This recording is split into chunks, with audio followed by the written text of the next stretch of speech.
So this is chapter 15. So this chapter is going to be our last chapter, and this class is going to be our second last class. So कल हमारा ये the chapter will get finished.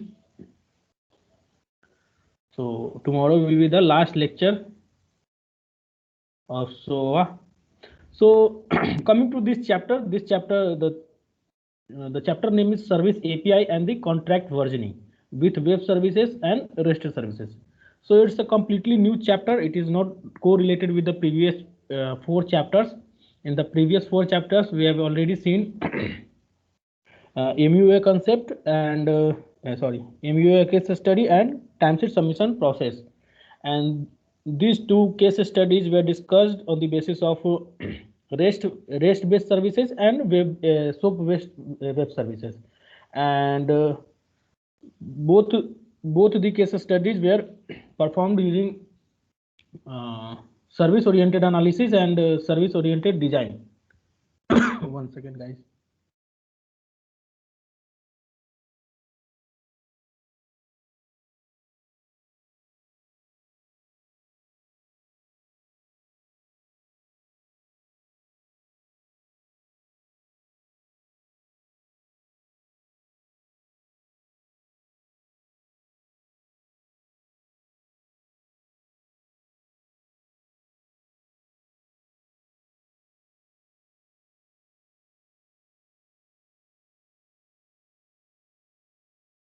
Yeah.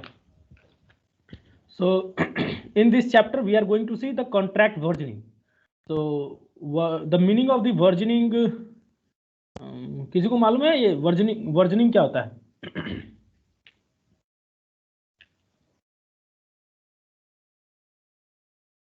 Anyone knows the versioning concept?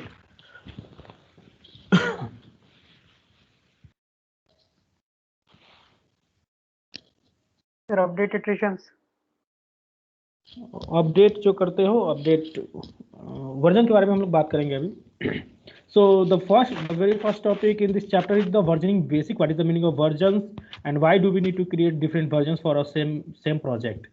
And the second topic is versioning and the compatibility. So if you are trying to change something in your web services, then how we how we should change those services so that it is compatible with the existing users.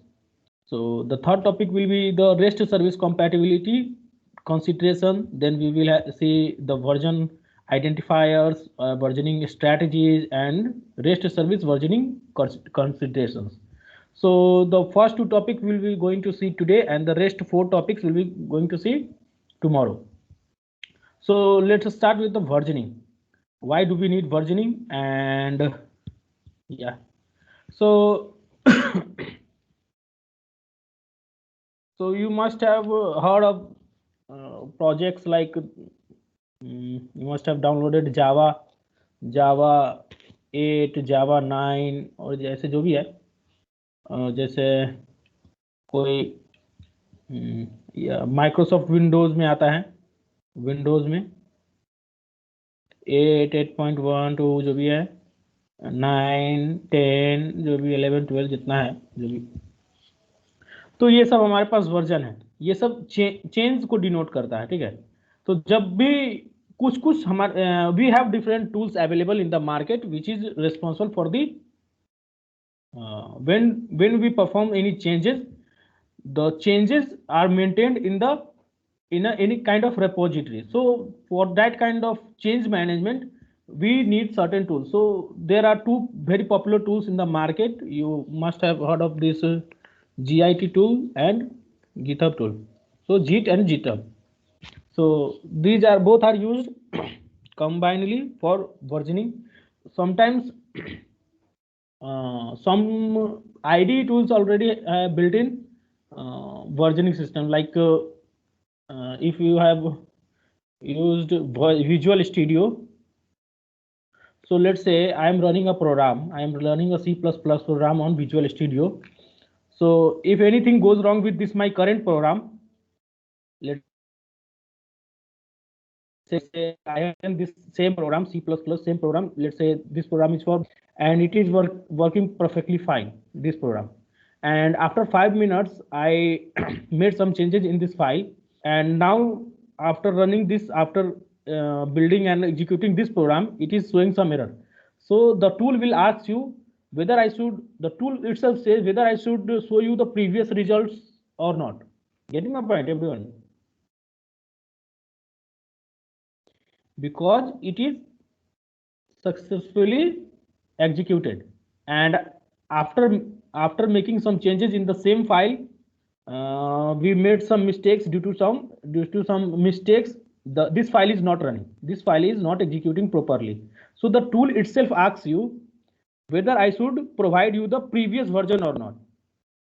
तो वो क्या कर रहा है, ये इसको भी save करके रखा है, लास्ट वाला जो सक्सेसफुल चला है उसको भी सेव करके रखा है, ठीक है, ताकि ये वर्जन शो कर, ये मान लो ये बाइनरी सर्च का है तो ये इसको V1 से सेव कर देगा, ये V2 से सेव कर देगा.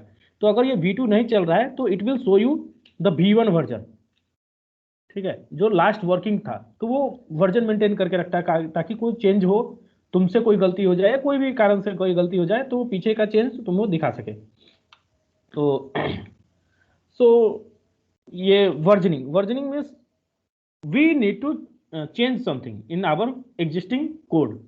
So suppose I have a code written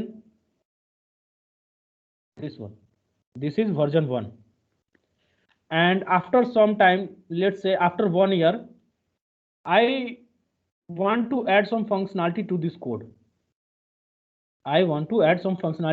code.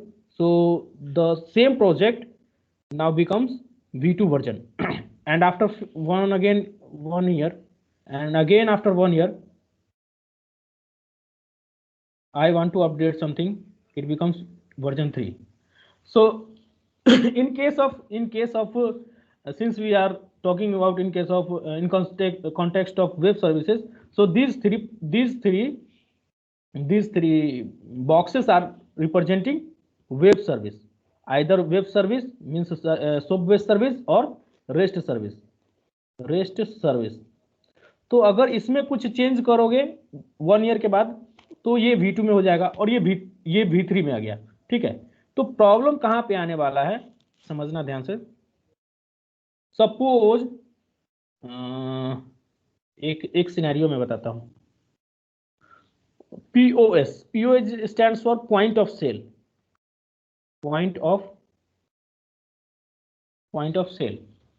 So suppose you have created an application, a web service for data entry kind of thing. तो क्या हुआ कि ये एक मॉल है, एक यहाँ पे हमारे पास बहुत सारा मॉल है, मॉल ए, ये मॉल बी और काउंटर जो भी कहो, C and D, and each of them are using a web service. इन सब के पास एक ब्राउजर है, इनके लैपटॉप में एक ब्राउजर है और सिस्टम में एक ब्राउजर इंस्टॉल्ड है, और उसमें they are accessing of web services which is responsible for creating the invoice, ठीक है. और ये कहीं जा करके ये थर्ड पार्टी का है, ये इनवॉइस जो है ये थर्ड पार्टी का है, ये जो हमने बनाया है, ये इनवॉइस मैनेजमेंट सिस्टम और सर्विस. यहां तक क्लियर है क्या मैं बोलना चाह रहा हूं?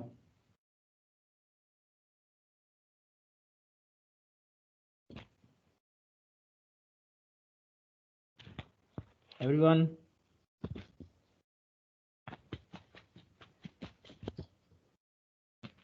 Yes, hello, okay. तो ये हमारे पास जो वेब सर्विस जो हमने क्रिएट किया है, they are being used by different point of sale. जो हमारे पास जो रिसेप्शन पे नहीं बैठा होता है, जो क्या कहते हैं बिल बनाकर देता है, जो भी काउंटर होता है वो वहां पे जो बिल बनाकर देता है, तो they are using our services. So this services invoice management system और you can say service. So they are accessing our services from the browser, because you know the web services and the REST services can be accessible from anywhere, right, using any browser. So they are accessing our services. So all of them having the all of them will be seeing same kind of interface. So let's say at later point of time, this company, whatever the company name ABC, let's say this company wants to change or wants to add some features into their invoice management service. ठीक है, तो invoice management service में कुछ competitor market में है, तो वो क्या सोच रहे हैं कि कुछ हमारा एक्स्ट्रा फीचर आ जाए, ताकि ये मान लो पहले एसएमएस नहीं जाता था, जब भी तुम इनवॉइस एक बिल तुमको मिलता है तो उस समय इनवॉइस का बिल तुम्हारे पास नोटिफिकेशन नहीं जाता था मैसेज में। तो वो क्या सोच रहे हैं कि why not to integrate with it SMS system और email system, email service, so that whenever any person goes at this desk और डिमांड करता है, ये मतलब वो बिल बनवाने की कोशिश करता है, तो देन उसको एक इनवॉइस मिलेगा at the form in the form of page, जो भी बिल मिलता है वो मिलेगा, and they will get an SMS और a email notification on their phones, right. ये बाद में है, ये पहले ऐसा था, अब ऐसा करना चाहते हैं। समझ रहे हो सब?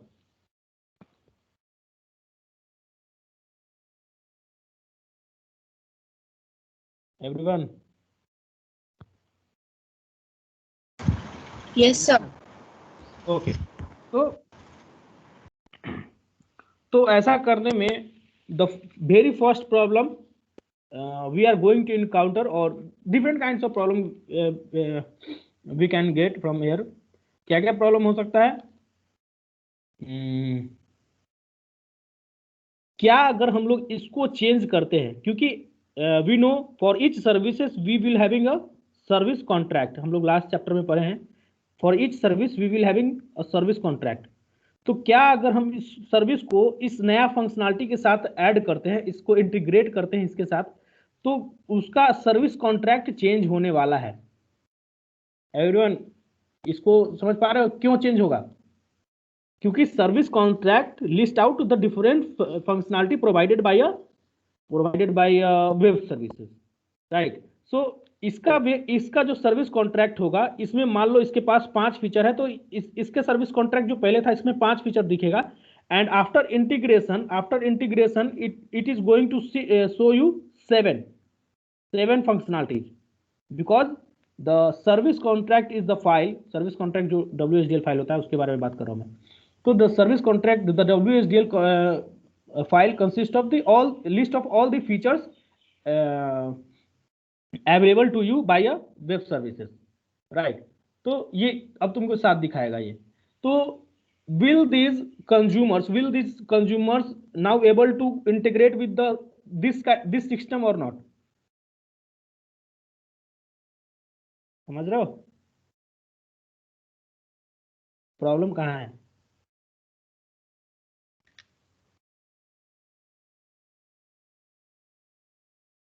कभी ऐसा हुआ है कि कोई एप्लीकेशन अपडेट हुआ और उसके बाद अपडेट होने के बाद तुम्हारे फोन में नहीं चल रहा हो?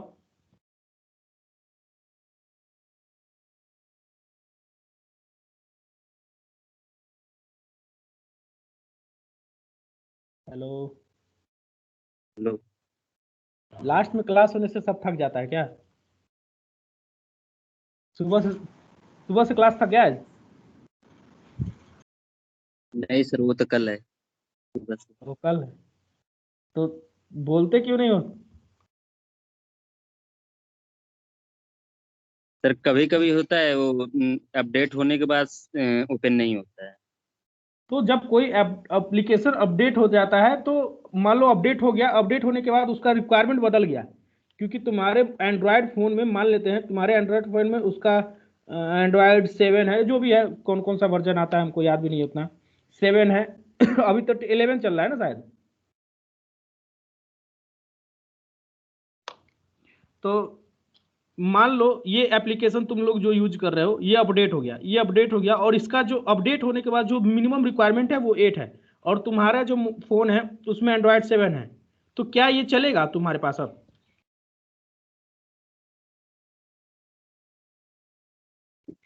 नहीं सर। नहीं चलेगा। तो प्रॉब्लम यहाँ पे आने वाला है। तो हम लोग तो फोकट का यूजर है ना, हम लोग तो फ्री में यूज करते हैं, हम लोग तो इसको एप्लीकेशन को पैसा थोड़ी देते हैं, लेकिन ये जो सर्विस, ये जो मॉल जो इसका सर्विस यूज कर रहे हैं, they are paying to the service provider.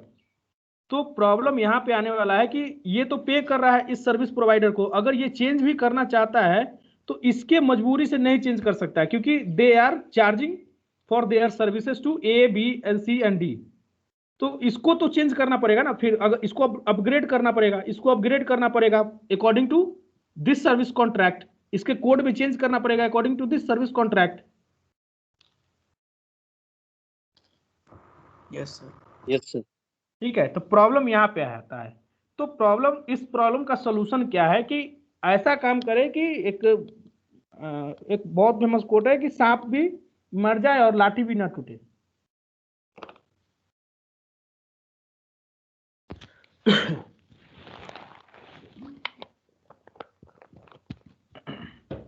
तो ये जो कंपनी है, सर्विस प्रोवाइडर है, ये क्या करने वाली है, they are looking for such a solution जिसमें क्या हो, they do not require interfaces, they do not require to alter the code of A, B, C and D, their consumers, right? ये सिर्फ अपने तरफ से चेंज करे और इसके तरफ से कोई चेंज ना करना पड़े, क्योंकि तुम्हारा जो कंट्रोल में है वो सिर्फ ये पार्ट है, ये कंज्यूमर तो हमारा सर्विस ले रहा है, तो हम नहीं चाहते हैं कि ए बी सी और डी अपना कोड को कोई चेंज करे, समझ रहे हो। लेकिन अब जो नया कस्टमर आएगा, लेट्स से अब आ गया ई, एफ, जी और एच, तो इनको क्या मिलेगा, ईमेल सर्विस भी मिलेगा एंड एसएमएस सर्विस भी मिलेगा, इसको भी ईमेल सर्विस और एसएमएस सर्विस, इन सबको ईमेल सर्विस और एसएमएस सर्विस मिलने वाला है, इन सबको नहीं मिलने वाला है, क्योंकि ये चेंज नहीं करना चाहते हैं। ठीक है, getting my point? Yes sir. तो ये कुछ प्रॉब्लम है, हम लोग देखेंगे अभी चैप्टर जब शुरू होगा तो देखते हैं। तो ऐसा कुछ सिनेरियो आने वाला है, तो इसका सोल्यूशन क्या है, इसका सोल्यूशन है कि we are looking for such kind of solution जिससे we just need to change at the provider side, not at the client side. Consumer को हमको छेड़छाड़ नहीं करना है, वो जैसा है वैसे रहे, क्योंकि ये हमारे कंट्रोल में नहीं है। कंट्रोल में क्योंकि हम लोग क्या है, सर्विस प्रोवाइडर की ओर से हैं, तो हमें कंट्रोल में ये है, इसके कोड में चेंज कर सकते हैं, we can't change anything at the client side, they are the consumers. ठीक है, तो we will see what are the different problems and या so the versioning means change. अगर कोई चीज चेंज हो रहा है in particular time frame and particular time period, after some time period, then that is called versioning. So what are the different issues? What are the different issues which can be arise due to the versioning? Let's see. So what are the different issues? These are the open problems. We need to address each one of them. So let's see what are those open problems. So the first problem is, what exactly constitutes a new version of service contract? What is the difference between major and minor version? तो तुम लोग कभी देखे होगे इस type का रहता है कुछ, मान लो कोई सॉफ्टवेयर डाउनलोड करते हो तो उसमें ये ओरेकल सोर्स सूट का वर्जन कितना है, किसी को याद है?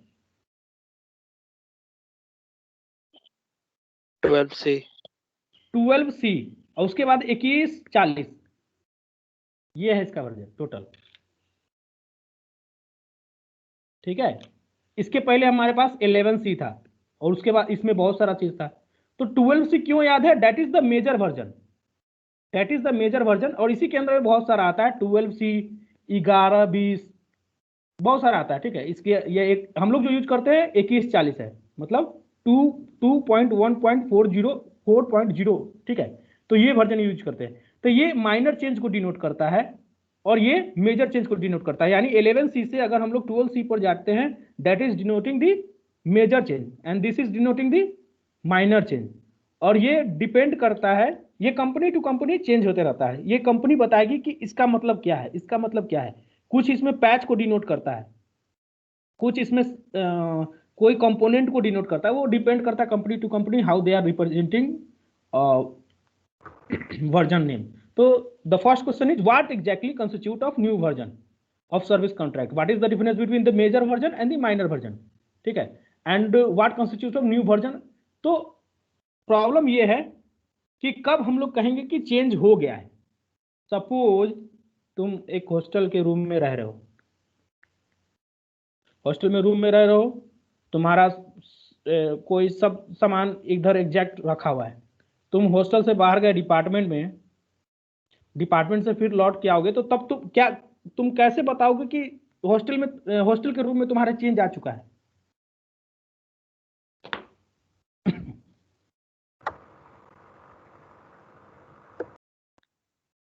तो कुछ ना कुछ जो तुम अपना जो तुम्हारा सामान है, तुम कोई भी चीज जो तुम जहां पे रखे हो, अगर वो वहीं पे मिलता है तो इसका मतलब कोई चीज चेंज नहीं हुआ है. ठीक है, यानी जो तुम्हारे रूम का कंटेंट है, कंटेंट्स को जो भी कहो, ठीक है, तो वो अगर कहीं से कहीं दूसरे जगह चला जाए, ठीक है, तो हम लोग कहेंगे कि कोई ना कोई आया था, चेंज हो चुका है.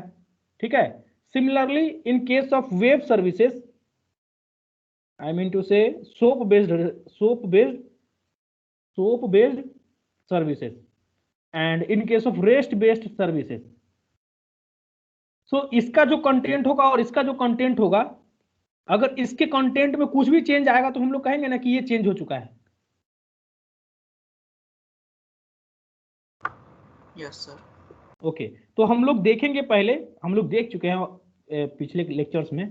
सो we are going to see what are the different contents of a soap based services and what are the different contents of the rest based services, and any of the content if any of the content gets changed, we will simply state it as the version got changed. अब ये अगर बहुत ज्यादा change होगा तो हम लोग कहेंगे क्या, that is the major change. अगर छोटा मोटा चेंज होगा तो हम लोग क्या कहेंगे, that is the minor change. And we will see in the version identifier section, not to worry anything. Yeah, similarly we will see the contents of the rest based services, and if any of these contents gets changed depending on the impact, we can simply say either it is a major change or it is a minor change, right?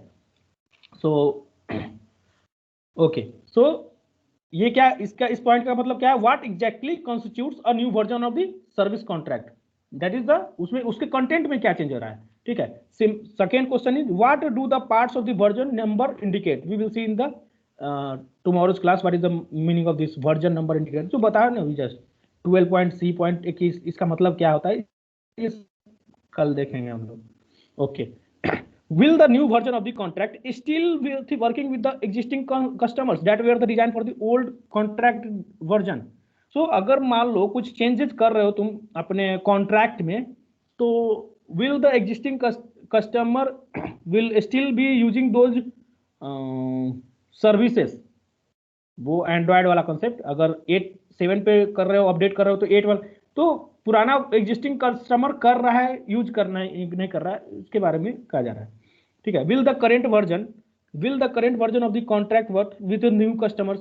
Similarly जो हम लोग discuss कर चुके हैं, what is the best way, क्या what is the best way to add changes to the existing contract while minimizing the impact on the customers. इस तरह से चेंज करना है कि जो हमारे पास एग्जिस्टिंग कस्टमर्स हो वो मिनिमम इम्पैक्ट हो. जो एक कोट मैंने कहा कि सांप भी मर जाए और लाठी भी न टूटे, उस टाइप का कुछ कॉन्सेप्ट लेके आना होगा कि दोनों काम हो जाए हमारा कम से कम इम्पैक्ट में. And the last question is will we need to host the old and new contract at the same time, if yes for how long. पता लगा कि हाँ, तो अभी तुम देख रहे होगे कि माइक्रोसॉफ्ट विंडोज 7 जो है अभी तक मार्केट में था, अभी जस्ट हटा लिया गया है, इसका सपोर्ट हटाया गया ना. Yes sir. हाँ, अब विंडोज माइक्रोसॉफ्ट अभी 10 चल रहा है, 11 आने की तैयारी चल रही है. तो विंडोज 10 अभी मार्केट में चल रहा है, शायद 11 आ जाएगा इसी किस में. तो ये कहने की कोशिश कर रहा है कि ये इसका विंडोज 7 का हमारे पास 32 वर्जन, 64 वर्जन, 32 वर्जन, 64 वर्जन। तो अगर तुम इसमें कोई चेंज कर रहे हो, इसमें चेंज कर रहे हो, इसको चेंज करके हम लोग विंडोज 8 पे ले गए, विंडोज 8.2 पे ले गए, फिर विंडोज तुम्हारे 10 पे ले गए। तो अगर कोई चीज तुम चेंज कर रहे हो तो जो पहले जो हमारा जो कस्टमर था, जो इसका कॉन्फ़िगरेशन विंडोज 10 के लिए बना ही नहीं है, जिसका कॉन्फ़िगरेशन वो पुराना कॉन्फ़िगरेशन, पुराना लैपटॉप है, तो वो उसको विंडोज 10 के लिए वो बना ही नहीं है। तो ये कह रहा है कि कब तक तुम इसको सपोर्ट करने वाले हो, इसको भी रखेंगे, इसको भी रखेंगे, कब तक? कभी ना कभी तो छोड़ना पड़ेगा। तो will be need to host old and the new contracts at the same time. अगर ऐसा है तो कब तक? सो वर्जनिंग बेसिक हम लोग देख चुके हैं, वर्जनिंग का मतलब क्या होता है। And let's see in case of web services what is the content. Hello sir. हाँ हाँ बोलो। हेलो हाँ बोलो। सर, मतलब वो कितना चेंज करेंगे तो वर्जनिंग बोलेंगे उसको? वही तो देखने जा रहे हैं।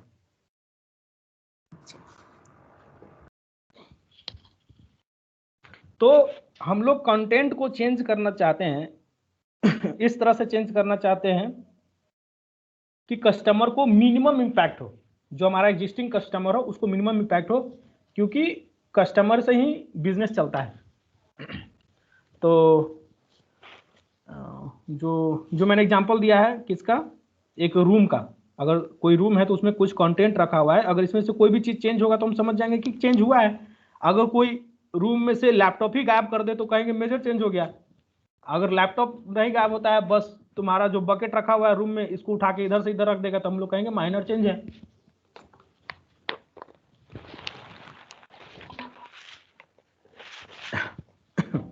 तो so let's see what is the content of web service contract. So in the previous chapters we have already seen what is the different contents of a web services. So let again revisit it. So in a web service contract, I am talking about the SOAP based web service. So in a web service contract, it may contain one or more WSDL definitions. We know these things. It may contain one or more HTML schema definitions, or it may contain zero or more WS policy definitions. हम लोग इसको नहीं देखें, ये थोड़ा advance level का चीज है। तो ये तीनों कंटेंट हो सकता है। तो अगर इसमें चेंज आ गया, इसमें चेंज आ गया और इसमें चेंज आ गया, तो हम लोग कहेंगे क्या कि चेंज हो चुका है। किसी एक में चेंज आ गया तो चेंज हो चुका है। Getting my point? Yes sir. Okay.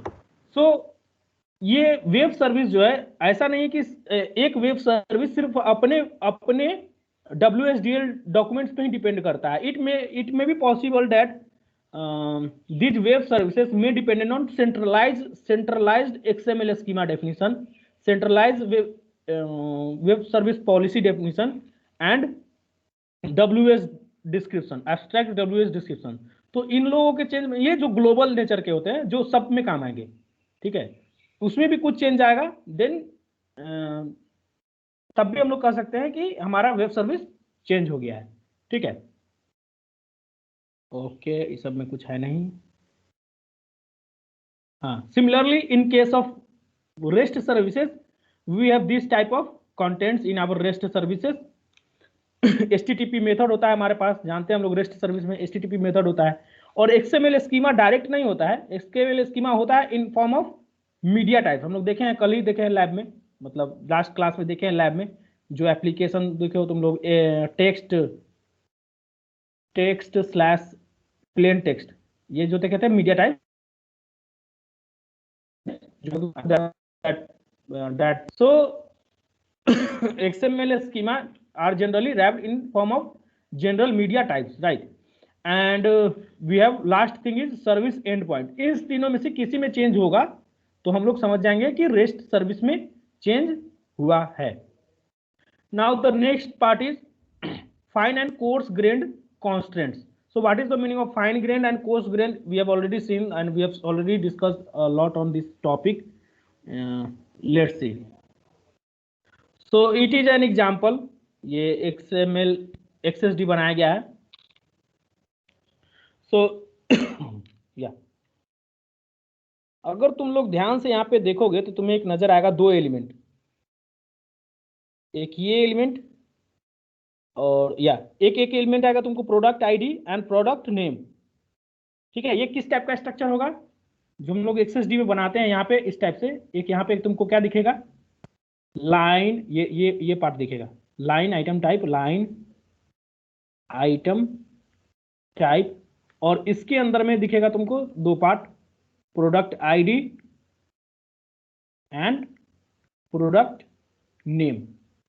ठीक है, ये इसको रिप्रेजेंट कर रहा है इस चीज को, ये पूरा कोड। तो एक पार्ट इसमें कोड का क्या है, एनी, अगर तुम लोग यहां से ध्यान से देखोगे, access D any minimum occurs 0 और मैक्सिमम ऑकर्स अनबाउंडेड। तो एनी जो रिप्रेजेंट कर रहा है, ये किसको रिप्रेजेंट कर रहा है, ये रिप्रेजेंट कर रहा है वर्जनिंग के लिए। अब इसका मतलब क्या है हम लोग आगे देखेंगे।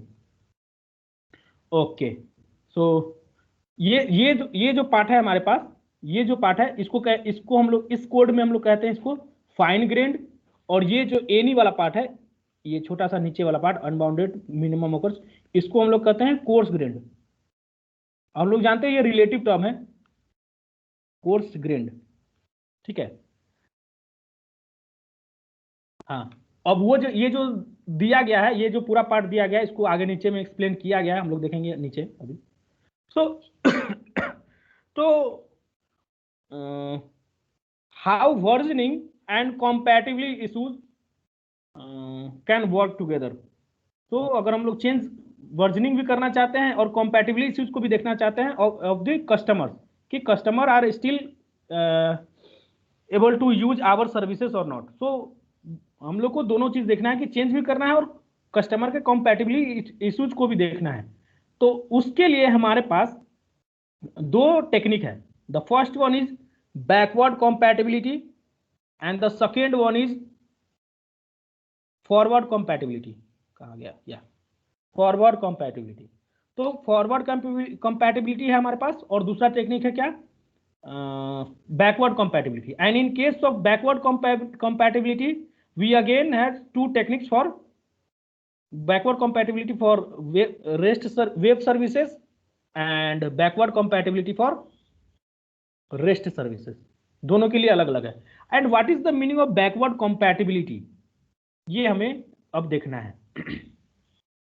सो the meaning of backward compatibility means, या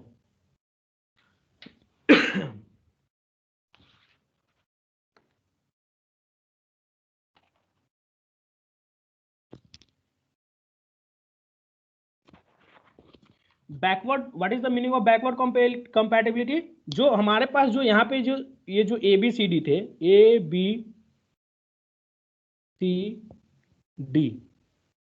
तो the simple way to understand the backward compatibility is, suppose you have a invoice management web service over here, and it is being exposed to A, B, C and D, and later after 1 year I have added invoice management software with 2 extra functionalities, that is SMS capable और email capable। तो what is the meaning of backward compatibility, इसका मतलब क्या होगा कि अब जो नया कस्टमर्स आएंगे ना, वो इसको यूज कर सकते हैं, EF जी, ठीक है, लेकिन ये चारों इसको यूज नहीं कर पाएगा।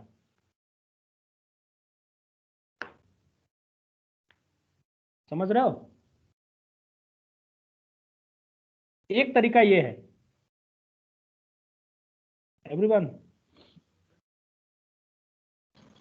Yes sir. ओके, तो हम लोग क्या कर रहे हैं, ये क्यों ऐसा हो रहा है, प्रॉब्लम ये यहाँ पे प्रॉब्लम का सलूशन क्या है कि जो हमारे पास एग्जिस्टिंग कस्टमर है ना, उसको वो फंक्शनैलिटी दो ही मत। क्यों, कैसे नहीं दिए, हम लोग क्या किए, जब तुम लोग एक मान लो एक छोटा सा सैंपल एक टास्क करके देखना, तुम लोग करना क्या, एक छोटा सा web service banana, calculator web service, and in calculator web services दो ही सर्विस बनाना, एक क्या, ऐड का, सॉरी ऑपरेशन देना, एक ऐड का एक सब्ट्रैक्ट का। और इसको तुम यूज करना एक बीपीएल प्रोसेस में। किसको यूज कर रहे हैं? ऐड को और सब्ट्रैक्ट को, ठीक है। और फिर से ये डिप्लॉयड है, ये डिप्लॉय हो चुका है, ये हमारे सर्वर पर डिप्लॉयड हो गया। फिर इसको हम लोग चेंज करेंगे, और चेंज क्या करेंगे इसमें? ऐड तो है ही, सब्ट्रैक्ट है ही, मल्टीप्लाई भी ऐड कर देंगे और डिवीजन भी ऐड कर देंगे। तो क्या ये बीपीएल प्रोसेस पे अब इसको फिर से डिप्लॉय करोगे, तो डिप्लॉय करोगे तो फिर से ये पूछता है ना तुमसे कि ओवरराइट करना चाहते हो या नहीं, या वर्जन में बदलना चाहते हो।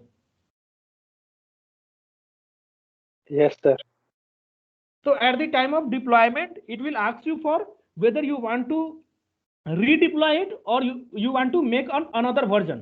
तो सिंपली क्लिक कर दो कि ओवरराइट पे। अगर इसको तुम ओवरराइट भी करोगे तो इस बीपीएल पे कोई चेंज नहीं आएगा। क्यों? क्योंकि जो फंक्शन इसको जो यूज कर रहा था वो तो अभी भी अवेलेबल है ना, इसको चेंज थोड़ी किए हैं। तो ये जो बीपीएल प्रोसेस जो इसको यूज कर रहा था, इसको कुछ फर्क पड़ेगा? ये बीपीएल हमारा कस्टमर है, अभी जो यूज करता है वो कस्टमर होता है, कोई फर्क पड़ेगा? नहीं ना पड़ेगा।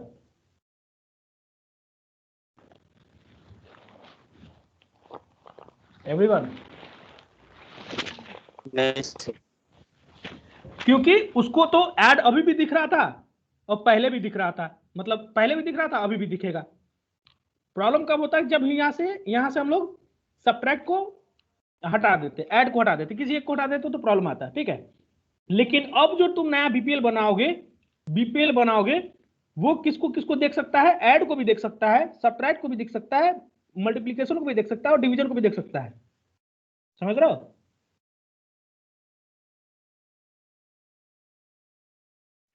Yes sir. Yes sir. ये नहीं देख सकता था, ये देख सकता है। इसको क्या कहते हैं कि कॉन्ट्रैक्ट में ऐड करो बैकवर्ड कंपैटिबिलिटी। कॉन्ट्रैक्ट में ऐड करो नया फीचर, लेकिन कस्टमर को कुछ बताओ ही नहीं कि मेरे पास नया फीचर भी है, ठीक है। क्योंकि कस्टमर चेंज नहीं होना चाहता है। नया जो हमारे पास जो बीपीएल प्रोसेस है, जो कंज्यूमर है, उसको ये चारों फंक्शन दिखेगा। सेकंड जो हमारे पास टेक्निक है वो है forward compatibility.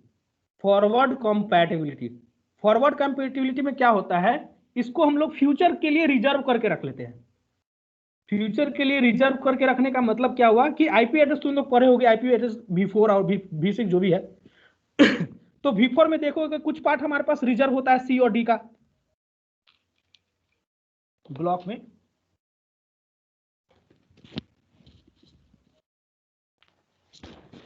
Everyone, yes sir. Networking में है ना, जो IPv4 होता है उसमें ब्लॉक सी और डी और ई जो होता है वो फ्यूचर यूज के लिए रखा हुआ है ना।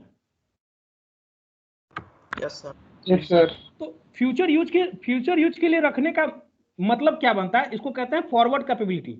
मतलब जो अभी नहीं है हमको, मतलब मान लो हमको नहीं दिमाग में आ रहा है कि क्या करें। जैसे हम लोग सेविंग क्यों करते हैं? सेविंग जो फैमिली में कहता है कि पैसा को बचाओ, पैसा को सेव करो।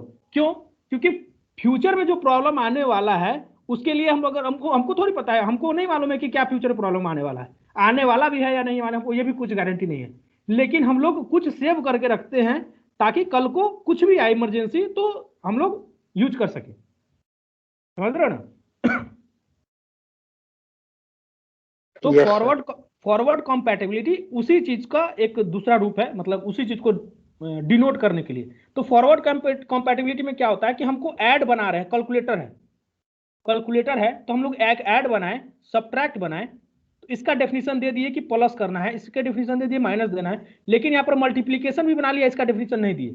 डिवीजन भी बना लिए, मॉडुलस भी बना लिए, और जितना ऑपरेशन है साइन भी बना लिए, कॉस भी बना लिया, इसका ऑपरेशन नहीं दिए, ठीक है। लेकिन एंड यूजर इसी को पूरा को एक्सेस कर रहा है, ये कॉन्ट्रैक्ट है।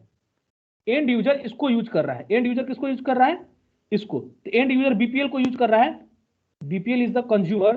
तो इसको क्या दिखेगा? ऐड दिखेगा, सब्ट्रैक्ट भी दिखेगा, मल्टीप्लिकेशन भी दिखेगा। लेकिन when the BPL process wants to invoke this multiplication, they will get the exception कि ये डिफाइन नहीं है।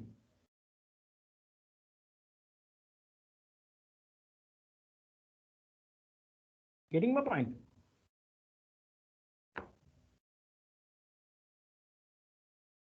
Yes sir.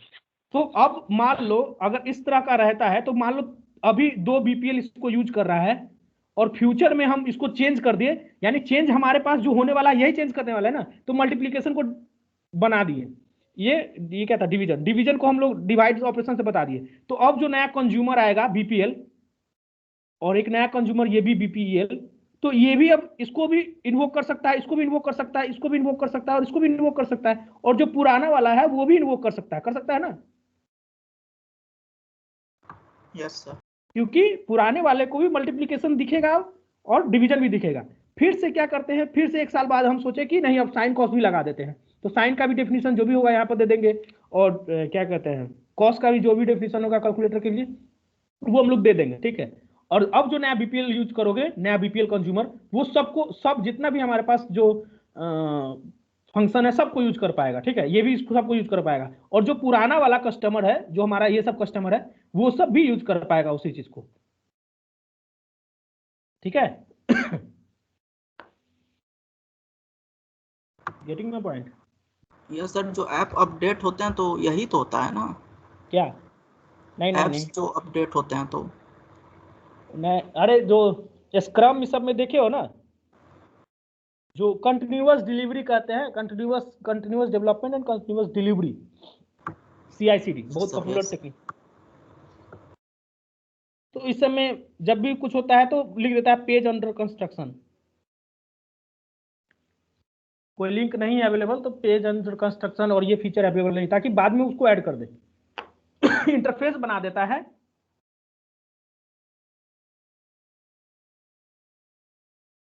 Okay, any confusion? ये दोनों टेक्निक ओवरव्यू समझ में आया कि क्या है?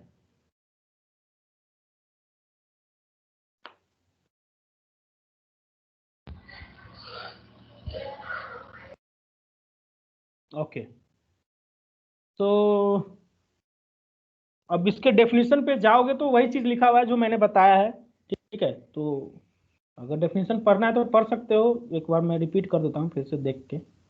New version, backward compatibility, what is the definition of backward compatibility?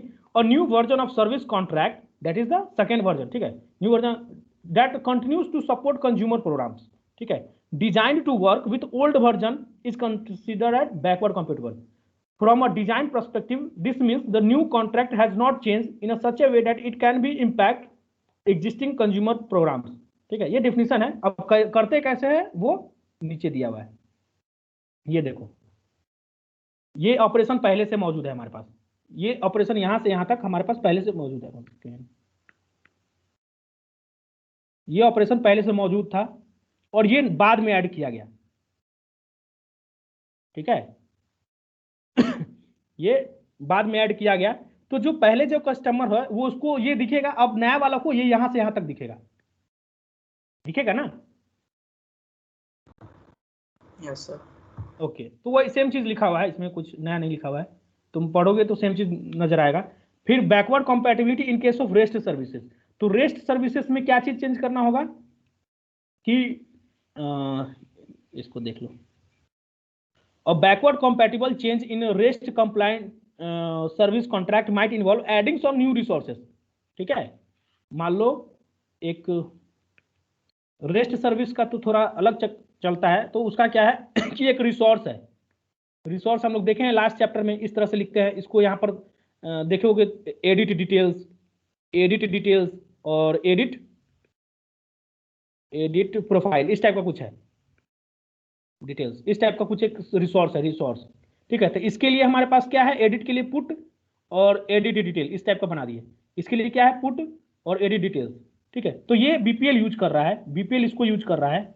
तो अगर इसमें नया कुछ एक्स्ट्रा ऐड कर दोगे यहाँ पे, नया फीचर, नया रिसोर्स, ठीक है, नया एंड पॉइंट यूआरएल, तो क्या इस पे इंपैक्ट पड़ेगा? नहीं ना पड़ेगा।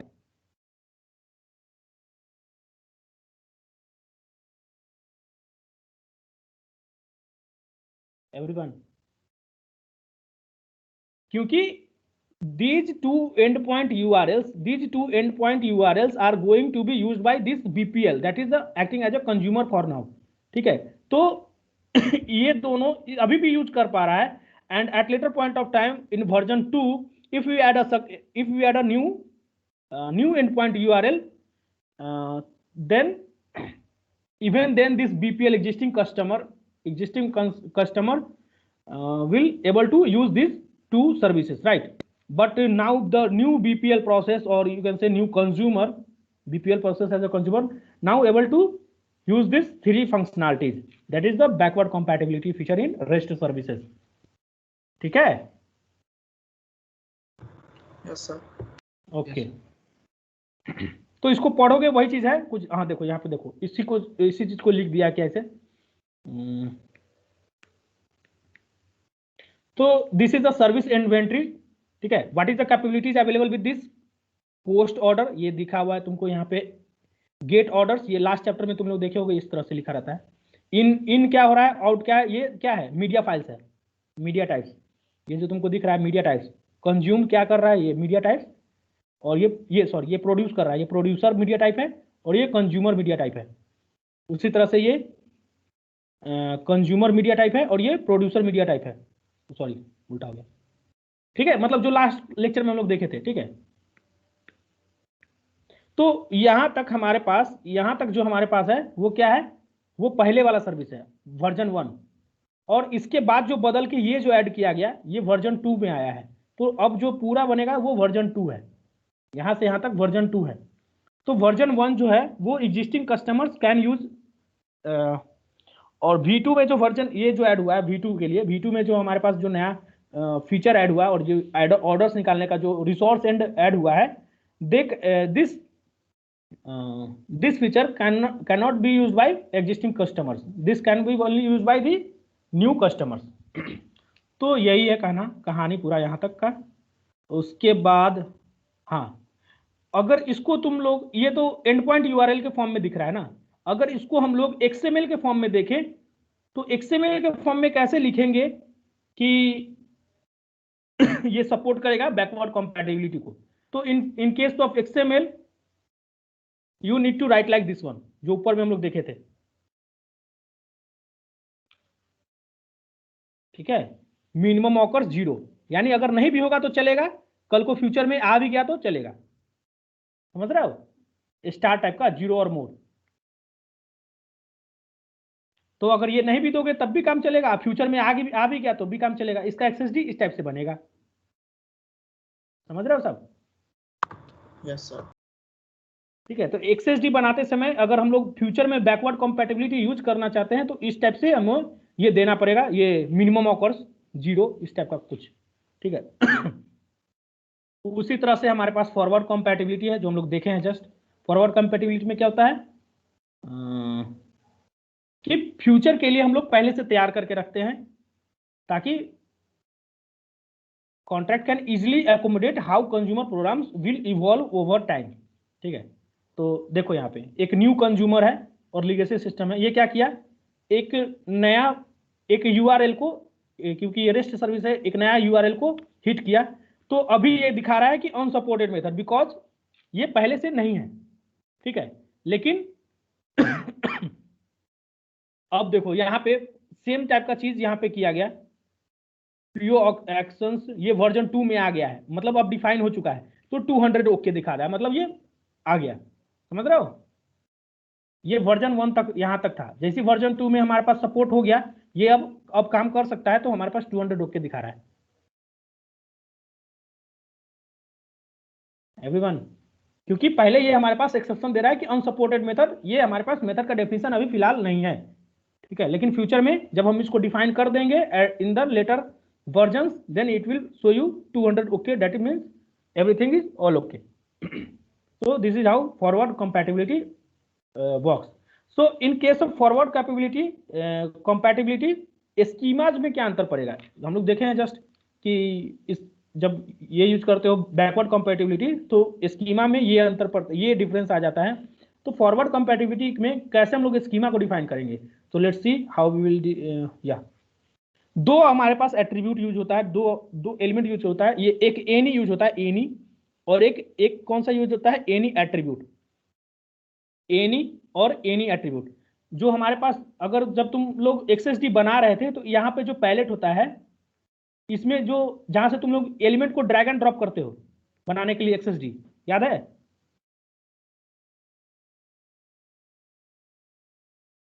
Yes sir. तो वहां पे ये भी होता है, तुम लोग देखोगे ध्यान से तो वहां पे एक एनी भी तुमको दिखेगा। तो क्या है?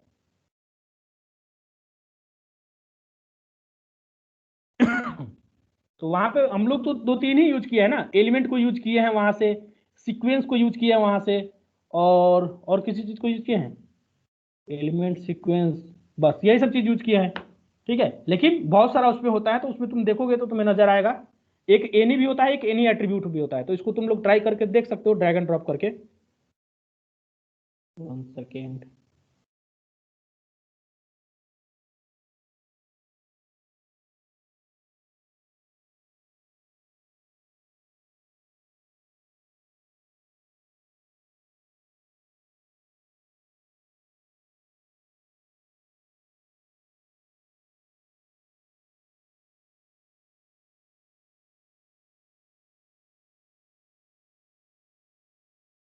या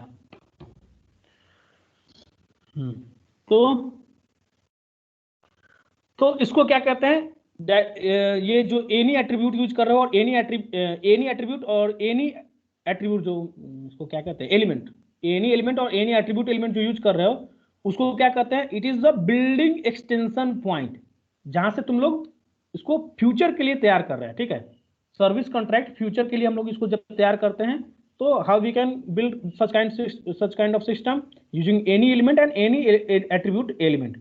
ठीक है, और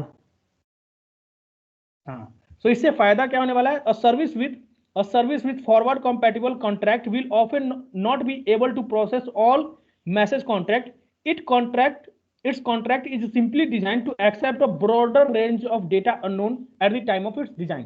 ठीक है, और इसमें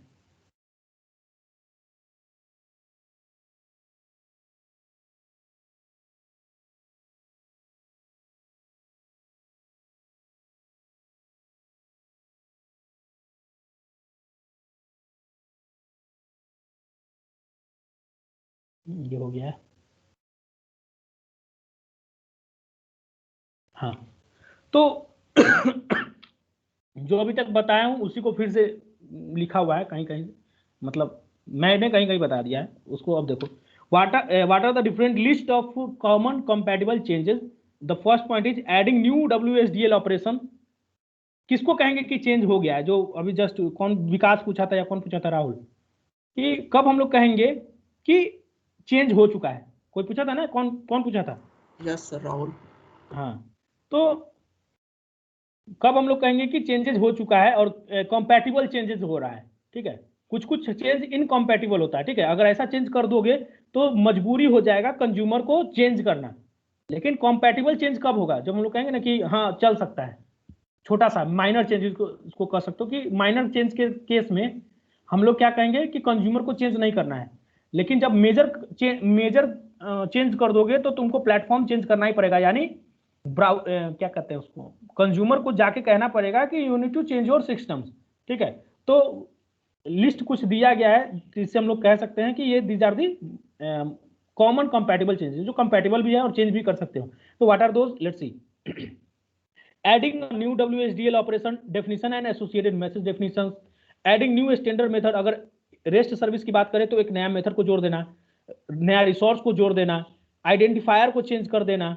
ठीक है, पोर्ट टाइप को चेंज कर देना, बाइंडिंग को चेंज कर देना, और extending and existing uniform contract method, जो भी तक हम लोग पढ़े हैं ना उसको लिस्ट आउट कर दिया एक ही जगह। ठीक है, इसमें कुछ नया नहीं है। And adding a new contract method when exception response when an exception response. हाँ, एक फॉरवर्ड कंपैटिबिलिटी में एक प्रॉब्लम क्या है कि जब भी उस मेथड को हम लोग यूज करना चाहते हैं जो अभी डिफाइन नहीं किया गया, जो फ्यूचर में यूज होगा, तो एक्सेप्शन आने वाला है, तो एक्सेप्शन को हमें रिकवर करने के लिए भी एक कुछ चेंज करना पड़ेगा। Adding a new uniform contract method when an exception response exist for services that do not understand the method to use. तो उस केस के लिए भी हमारे पास है, कुछ और चेंजेस हैं तुम लोग देख सकते हो इसको कि क्या क्या टाइप का चेंज, या तो नया पॉलिसी में चेंज कर दो, एक्सएमएल स्कीमा में चेंज कर दो। तो जो हम लोगों ने किया है उसी को पार्ट वाइज करके जो जो कंटेंट होता है ना, जो हम लोग बताएं कि रेस्ट सर्विस में 3 कंटेंट है और वेब बेस्ड सर्विस में 3 कंटेंट है, इसी में इसको चेंज कर दो, इसको चेंज कर दो, इसको चेंज कर दो, इसको चेंज कर दो, तो कोई सी एक चीज में चेंज करोगे तो that is the compatible change. And there are some incompatible change also, जिसके लिए हमें कंज्यूमर को भी चेंज करना पड़ सकता है। These are the types of the changes, these are the types of the changes that can break an existing contract and therefore impose the most challenge when it comes to versioning। तो अगर incompatible change को तुम लोग करना चाहते हो तो उस केस में ये चैलेंजिंग वर्क होगा, क्योंकि इसमें हमको कंज्यूमर को कंसीडर करके चलना पड़ेगा। ठीक है, तो here are the list of the some incompatible changes. इसको एक बार देख लेना and we will see from this point। यहाँ से rest service compatibility consideration in tomorrow's lecture। कल 10 पेज रह गया और 14 पे है, 24 पे 10 पेज रह गया। कल हम लोग इसको खत्म कर लेंगे और यहाँ पे तुम्हारा सिलेबस खत्म।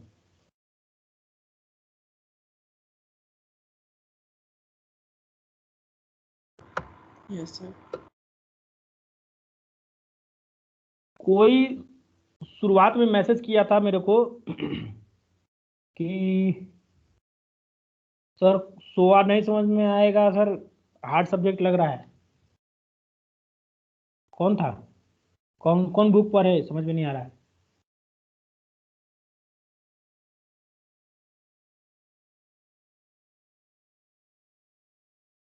सोमशेखर किया था क्या?